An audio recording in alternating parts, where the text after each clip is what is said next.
Hello my loveliest and dears people out there, welcome to SK education hub. और आज मैं आपके लिए गया हूँ क्लास 10 हिस्ट्री का चैप्टर 2 जो कि है nationalism in India. So let's get started. सबसे पहले हम ये देखेंगे कि नेशनलिज्म ये टर्म होता क्या है।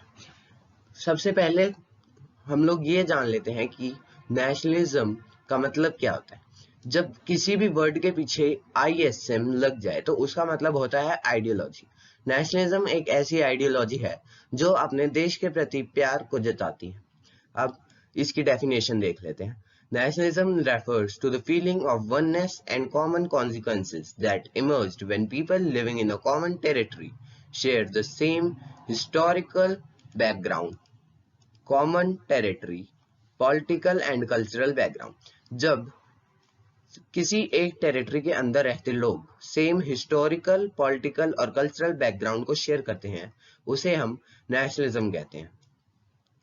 People maybe speak different languages as in case in India, but the love for their country and nation keep them together. अब इंडिया बहुत ही डाइवर्स कंट्री है, उसमें अलग अलग लोग अलग अलग लैंग्वेज बोलते हैं, पर इसका मतलब ये नहीं है कि जो लोग अलग अलग लैंग्वेजेस बोलते हैं वो अपने देश से प्यार नहीं करते। Factors that led to the rise of nationalism. अब इंडिया में नेशनलिज्म कैसे राइज हुआ था। कॉलोनीज लाइक इंडिया, पहले इंडिया ब्रिटिशर्स की कॉलोनी था। इंडिया को कनेक्ट किसने किया था? Anti colonial movement. Anti colonial movement के दौरान जब लोगों को ये लगा था कि हम लोग भी किसी के गुलाम हैं, उस सोच ने इंडिया के लोगों को कॉमननेस की भावना जगाई। द फर्स्ट वर्ल्ड वॉर, यहां से हमारा चैप्टर शुरू होता है। इसकी पूरी हेडिंग है द फर्स्ट वर्ल्ड वॉर, खिलाफत एंड नॉन कॉपरेशन मूवमेंट। सबसे पहले हम देख लेते हैं first world war and the effect of the first world war. Increase in defence expenditure. अब जब किसी भी कंट्री में वॉर जैसी सिचुएशन ऑकर होती है तो उसको फाइनेंस किया जाता है वॉर लोन से। और वॉर लोन्स कैसे कलेक्ट किए जाते हैं? कस्टम ड्यूटीज और इंक्रीज इन टैक्सेस, जो कि ब्रिटिशर्स ने भी ऐसा ही किया। पहले ब्रिटिशर्स बहुत ज्यादा टैक्स लेते थे, उसके ऊपर से जब उन्होंने फर्स्ट वर्ल्ड वॉर में पार्ट लिया तब उन्होंने टैक्सेस को इंक्रीज कर दिया और कस्टम ड्यूटीज को भी बढ़ा दिया गया। अब कस्टम ड्यूटीज क्या होती हैं? कस्टम ड्यूटीज जब हम अपने सामान को एक स्टेट से दूसरे स्टेट में ले जाते हैं विद इन अ कंट्री, तो उस स्टेट के बॉर्डर पे जो हमें जो पैसे देने पड़ते हैं उसे हम कस्टम ड्यूटीज के नाम से जानते हैं। और इसके बाद उन्होंने एक इनकम टैक्स भी इंट्रोड्यूस कर दिया गया to gain extra revenue. Second, prices of items were increased. The prices were doubled between 1913 to 1918. The common people were the worst sufferer because the price of high. अब जो middle class थी और जो common people थे वो इस सब के बहुत बड़े शिकार हुए, क्योंकि जब प्राइस हाई हो गए तो हाई क्लास तो उसे आसानी से अफोर्ड कर सकती थी, पर 1913 से 1918 के बीच में जब सारे ग्रेन्स और जो भी क्रॉप्स थे वो आर्मी को पहुंचाने लगे लोग, तो बाकी के जितने भी क्रॉप्स थे उसके प्राइसेस हाई हो गए। The forced recruitment in rural for the army was another cause of widespread anger among the people. अब रूरल एरिया में लोगों को ये कहा गया कि तुम आर्मी में भर्ती हो और फर्स्ट वर्ल्ड वॉर में पार्ट लो। इसके कारण लोगों में बहुत ही वाइड स्प्रेड एंगर हुआ। Shortage of food and due to crop failure, influenza and epidemic were further increased in the problem. According to the census of 1921, about 13 to 12 million people died because of famines and epidemics. 1921 के census के दौरान 12 से 13 million people की मौत हो गई थी epidemic यानी कि महामारी के कारण। जब इंडिया में क्रॉप फेल हुई तब क्रॉप फेलियर के साथ साथ एक महामारी ने भी जन्म लिया, उसके कारण इन सब लोगों की मौत हो गई। और ये अब एक पिक्चर है फर्स्ट वर्ल्ड वॉर की, जहां पे ये जो सोल्जर्स हैं वो दूसरे सोल्जर्स पर हमला करने की तैयारियां कर रहे हैं। द आइडिया ऑफ सत्याग्रह। अब सत्याग्रह क्या होता है? Meaning of Satyagraha was it was a new mode of struggle based on truth and non violence. मतलब अहिंसा के रास्ते पर चल के अपने लक्ष्य को प्राप्त करना, दैट इज कॉल्ड सत्याग्रह। महात्मा गांधी सत्याग्रह। जब महात्मा गांधी इंडिया आए थे जनवरी 1921 में, तब वो अपने साथ लाए थे the idea of Satyagraha. The method of satyagraha was based on the idea that someone is fighting for the true cause. There is no need to use any physical force or fight with the oppressor. सत्याग्रह का क्या कहना था? सत्याग्रह मानने वाले लोग ये कहते थे कि जो भी आपका ऑपरेसर है उसके साथ आप ट्रू कॉज के लिए फाइट करें, उससे आप बातचीत करें, और सत्याग्रही को कभी भी अपनी फिजिकल फोर्स और हथियारों की जरूरत नहीं पड़नी चाहिए। Gandhi ji believed that a satyagrahi could win the battle through non-violence without being aggressive or revengeful. Gandhi ji का ये मानना था कि एक सत्याग्रही नॉन वायलेंस यानी अहिंसा को फॉलो करते हुए एक वॉर को जीत सकता है और उसे अग्रेसिव होने की भी जरूरत नहीं है अपने ऑपरेसर के प्रति। Starts of satyagraha in India by Mahatma Gandhi. अब महात्मा गांधी जब इंडिया आए थे उन्होंने 3 सत्याग्रह किए थे। अब देखो इन सबको ना याद करना बहुत आसान है। सबसे पहला हुआ था जनवरी 1915 में, जब महात्मा गांधी इंडिया वापस आए थे। कब आए थे? जनवरी 1915 में। His heroic fight for the Indians in south Africa was well known. South Africa में वो गए थे लॉयर की पढ़ाई पूरी करने। साउथ अफ्रीका में तब के टाइम एक रेजिस्ट रेजिमी चलती थी, उसके खिलाफ गांधी जी ने वहां पे फाइट की थी सारे इंडियंस के लिए। His noble method of mass irrigation was known as Satyagraha was yielded good result. जब उन्होंने साउथ अफ्रीका में सत्याग्रह का आइडिया अपनाया था तो उसे बहुत अच्छा सपोर्ट मिला था। इसी के कारण वो इंडिया सत्याग्रह के आइडिया के साथ आए थे। In 1970, अब सबसे पहला सत्याग्रह, Gandhi ji traveled to Champaran in Bihar to inspire the peasants to struggle against the oppressive plantation system. सबसे पहला सत्याग्रह हुआ था 1917 में। कहाँ हुआ था? चंपारण, बिहार में।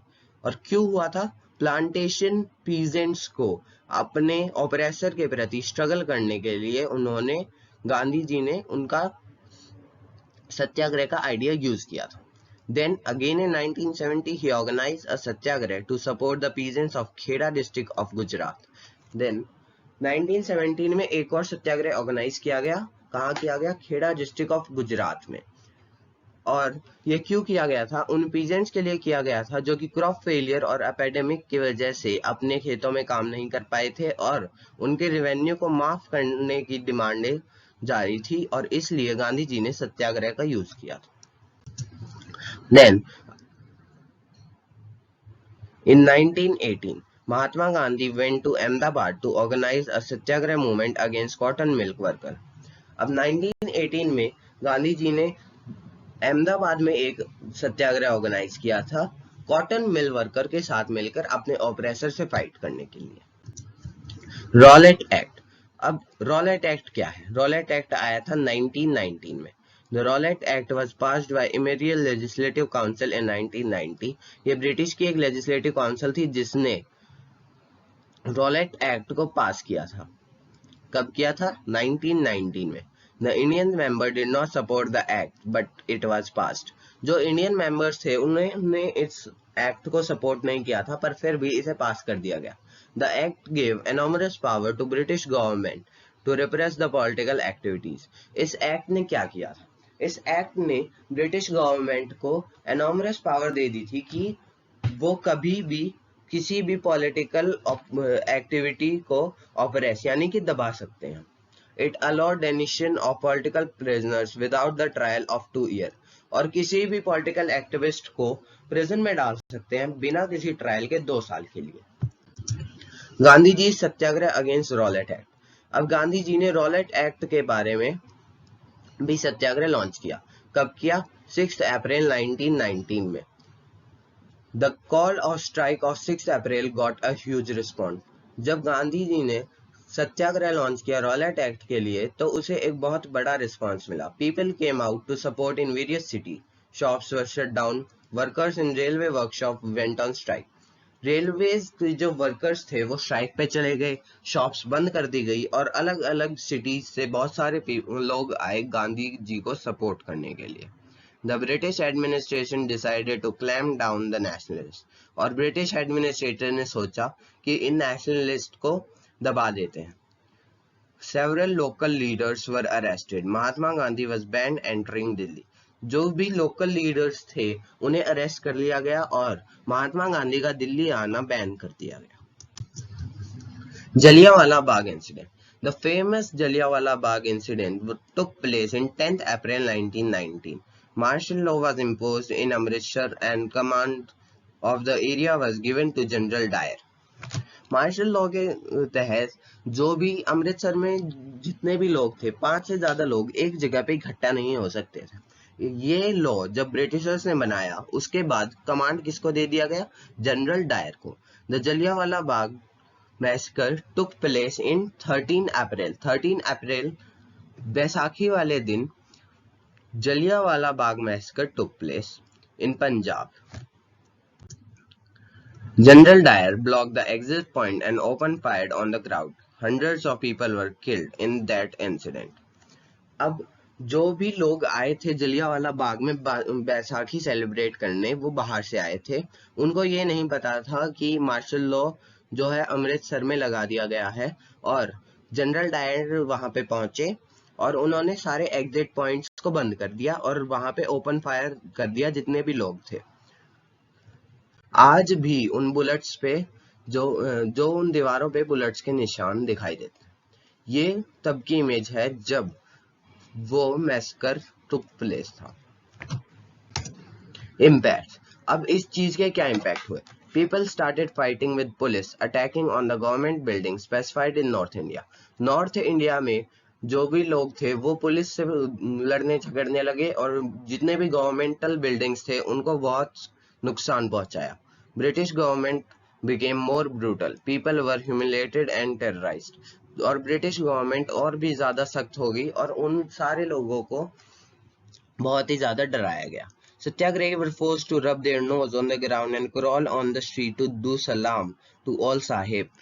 अब सत्याग्रही को फोर्स किया गया आप साहिब यानी कि ब्रिटिशर्स को सल्यूट करने के लिए. खिलाफत इशू. अब खिलाफत इशू क्या है? The Ottoman Turkey empire was badly defeated in the first world war. जो ऑटोमन टर्की एम्पायर था वो बुरी तरीके से हार चुका था फर्स्ट वर्ल्ड वॉर में. There was rumours about a harsh peace treaty likely to be imposed on Ottoman empire. और एक हार्श पीस ट्रीटी कह सकते हैं जो कि ऑटोमन एम्पायर पे लागू कर दी गई थी. Who was spiritual head of Islamic world? The Khalifa. जो ऑटोमन एम्पायर था वो स्पिरिचुअल हेड था जितने भी मुस्लिम थे उनका द खलीफा के नाम से. A Khilafat committee was formed in Bombay in March 1990 to defend the Khalifa. Khilafat committee formed हुई बॉम्बे में मार्च 1919 में टू डिफेंड द खलीफा. खलीफा को बचाने के लिए एक कम्युनिटी फॉर्म हुई Bombay in March 1919.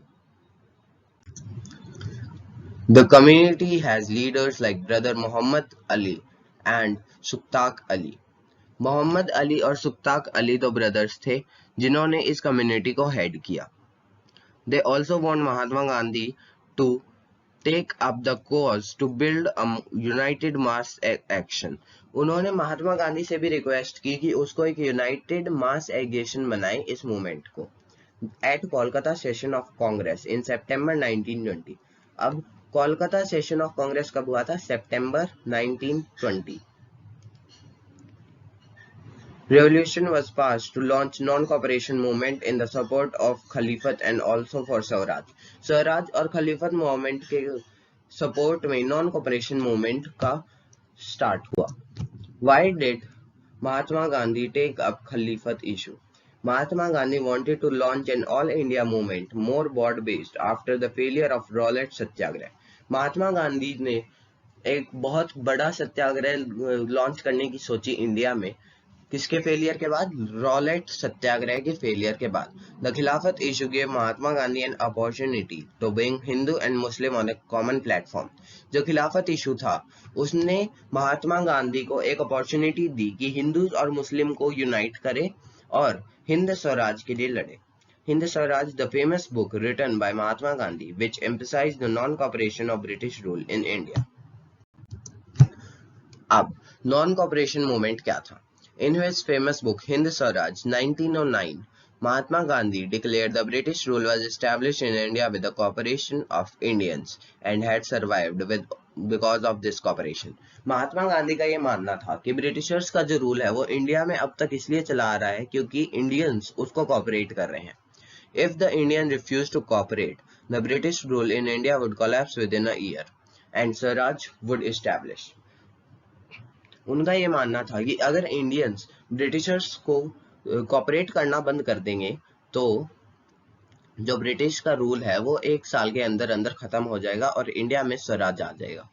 Gandhi ji believe that if Indians being to refuse the cooperate, the British ruler will no other way to leave the country. अगर इंडियंस ब्रिटिशर्स को कॉपरेट नहीं करेंगे तो ब्रिटिशर्स के पास इंडिया को लीव करने के अलावा, इंडिया को छोड़ने के अलावा कोई और रास्ता नहीं बचेगा. Reasons for non cooperation movement. अब नॉन कॉपरेशन मूवमेंट हुआ क्यों था, उसके reasons. Aristocracies of India after first world war. जो भी राजा महाराजा थे फर्स्ट वर्ल्ड वॉर के बाद, उनके कारण refuse to demand of swaraj. जब ब्रिटिशर्स के आगे स्वराज की डिमांड रखी गई तो उन्होंने मना कर दिया. इसके कारण पासिंग ऑफ रॉलेट एक्ट को पास करने के कारण Jallianwala Bagh massacre. Congress pass revolution of non cooperation movement within thumping majority. और नॉन कॉपरेशन मूवमेंट के लिए कांग्रेस के पास बहुत बड़ी मेजॉरिटी थी लॉन्च करने के लिए. Proposal of non cooperation movement. अब नॉन कॉपरेशन मूवमेंट को आगे बढ़ाने के क्या क्या प्रपोजल थे. जो भी टाइटल्स इंडियन को दिए गए थे ब्रिटिश गवर्नमेंट के अलावा, उन ब्रिटिश गवर्नमेंट के द्वारा उन्हें लौटा देना. Boycott of civil services, army, police, court, legislative council and school. इन सब सिविल सर्विसेज को छोड़ देना, मतलब इनका बहिष्कार कर देना. बाइकॉट ऑफ फॉरेन गुड्स का बहिष्कार कर देना. Launch of full civil disobedience campaign if the government president with repressive measures. और पूरी कंट्री में इस मूवमेंट को फैलाना अगर गवर्नमेंट ने इसके प्रति कोई हार्श पीस ट्रीटी बनाई तो. Session of Congress starts NCM in September 1920 to convey other leader at Kolkata. Kolkata का सेशन हुआ था दूसरे लीडर्स को कन्वे करने के लिए अबाउट नॉन कॉपरेशन मूवमेंट. दिसंबर 1920 में हुआ था Nagpur to adopt the non cooperation movement. अब different stand within a movement. अलग अलग लोगों के लिए नॉन कॉपरेशन मूवमेंट का अलग अलग मतलब था. द नॉन कॉपरेशन मूवमेंट खिलाफत मूवमेंट बिगेन इन जनवरी 1921. कब हुआ था? 1921 में. The movement in towns. अब टाउन्स के पीपल के लिए नॉन कॉपरेशन मूवमेंट का क्या मतलब था? It started with the middle class participation in the cities. Cities में जो भी मिडिल क्लास थे उनके पार्टिसिपेशन से ये मूवमेंट शुरू हुआ. Student left studies and teacher left their job, both join the movement. Student और टीचर्स ने दोनों ने ब्रिटिश गवर्नमेंट के स्कूल्स को छोड़ दिया और उस मूवमेंट को ज्वाइन कर लिया. काउंसिल ऑफ इलेक्शन वर बायकॉटेड. जो काउंसिल ऑफ इलेक्शन इंडिया में इलेक्शंस कराती थी उसको बायकॉट कर दिया गया. फॉरेन गुड्स को बायकॉट कर दिया गया और जो लिकर शॉप्स थे उनको बंद करा दिया गया. Movement in country side. अभी आपने देखा था कि टाउन में क्या क्या हुआ था. टाउन में हुआ था स्टूडेंट और टीचर्स ने अपनी जॉब छोड़ दी थी, लिकर शॉप्स को बंद करा दिया गया था and the council was boycotted by the Indians. अब हम देखते हैं कि कंट्री साइड में इस मूवमेंट का क्या असर था. Peasants movement in Awadh. Awadh के पीजेंट्स के लिए इस मूवमेंट का क्या महत्व था? The peasants were led by Baba Ramchandra in Awadh against the landlords and तुलकदार्स. जो भी पीजेंट्स थे उनको बाबा रामचंद्र के द्वारा लीड किया गया था. किसके खिलाफ? लैंडलॉर्ड्स और तुलकदार्स के खिलाफ. In 1920, the Audh Kishan Sahab was set up, headed Jawaharlal Nehru, Baba Ramchandra and few other. Audh किसान सभा, जो औध किसान सभा थी वो अवध में सेटअप करी गई और ये किसके द्वारा हेड की गई? बाबा रामचंद्र एंड जवाहरलाल नेहरू के साथ और भी कुछ लोगों के द्वारा. मूवमेंट इन ट्राइबल इन आंध्र प्रदेश. आंध्र प्रदेश के ट्राइबल कम्युनिटी के लिए इस मूवमेंट का क्या महत्व था? Alluri Sitaram Raju led the guerrilla warfare in Gondam Hills of Andhra Pradesh. Andhra Pradesh की गोंडम हिल में अल्लूरी सीताराम राजू ने गोरिल्ला वॉरफेयर, जो भी गोरिल्ला वॉर का जो आइडिया था, उसको लेड किया. The rebels attack the police station. जितने भी पुलिस स्टेशन थे उनमें लोगों ने अटैक कर दिया गया. And at last Raju was captured and executed in 1924. जो ट्राइबल्स पीपल का जो हेड थे Raju was captured by the British government and was executed in 1924. Swaraj. What is the meaning of Swaraj? Swaraj means freedom. Swaraj in plantation. अब plantation workers के लिए स्वराज क्या था? For plantation worker in Assam, freedom meant right to move freely. उनके लिए freely move करना ही स्वराज का मतलब था. अब प्लांटेशन वर्कर्स जो थे असम में, उनको अपनी फील्ड से बाहर निकलने की इजाजत नहीं थी. Under the inland immigration act in 1859, plantation workers were not permitted to leave the tea garden without permission. जब तक ब्रिटिश गवर्नमेंट की परमिशन नहीं मिलेगी तब तक असम के प्लांटेशन वर्कर अपने टी फील्ड्स को नहीं छोड़ सकते. After they heard of non-cooperation movement, thousands of workers left plantation and headed to home. जब उन्होंने नॉन कॉपरेशन मूवमेंट के बारे में सुना तो उन्होंने बिना किसी परमिशन के उन फील्ड्स को छोड़ दिया गया और अपनी घरों की तरफ वो चले गए. But unfortunately they never reached home because they were caught by the police and beaten. पर वो अपने घर तक कभी पहुंच ही नहीं पाए क्योंकि बीच में ही उन्होंने पुलिस ने उनको पकड़ लिया और बहुत मारा. Why did the movement end? अब ये जो नॉन कॉपरेशन मूवमेंट था ये खत्म कैसे हुआ? In February 1929 the movement was withdrawn by Gandhi ji due to Chaura Chauri incident. Chaura Chauri incident के कारण ये जो मूवमेंट था ये गांधी जी ने वापस ले लिया था. अब चौरा चौरी इंसिडेंट क्या था? जब चौरा चौरी एक विलेज है उत्तर प्रदेश में, जब कुछ लोग पीसफुली प्रोटेस्ट कर रहे थे मार्केट में ब्रिटिश गवर्नमेंट के खिलाफ, तो कुछ पुलिस वालों ने उन पर अटैक कर दिया था. उनकी अटैक के बाद में जब लोगों ने उस पुलिस स्टेशन पर अटैक किया तो उस पुलिस स्टेशन को आग लगा दी गई और 23 से 24 जो पुलिस वाले थे वो उसमें जलकर मर गए. ये बात जब गांधी जी तक पहुंची तब उनको लगा कि ये मूवमेंट बहुत ही एग्रेसिव रूप ले रहा है और इसके लिए उन्होंने इस मूवमेंट को बंद कर दिया. तो आज की वीडियो यहीं तक. ये जितने भी स्लाइड्स हैं मैं इन्हें गूगल ड्राइव पे डाल दूंगा. इसकी लिंक आपको डिस्क्रिप्शन में मिल जाएगी. Thank you very much.